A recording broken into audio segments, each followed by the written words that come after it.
Hello guys, in this video I'm going to show you how to avoid unpaved roads on the Eurowag Navi application.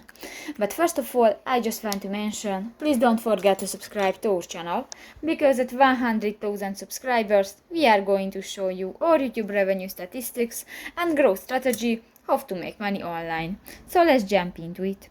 First of all, open the application on your device. Click to the profile icon at the upper right corner of the screen and go to the settings button under the vehicle. You can find different options. Click to the first, the route and navigation, and go to the second section, the route options, and go to the avoid unpaved roads, the last option. If you want to avoid unpaved roads, click to the next gray circle, and if it will be turned blue, this function will be enabled. So that's pretty much it for this video, guys. See you in the next one. Bye bye.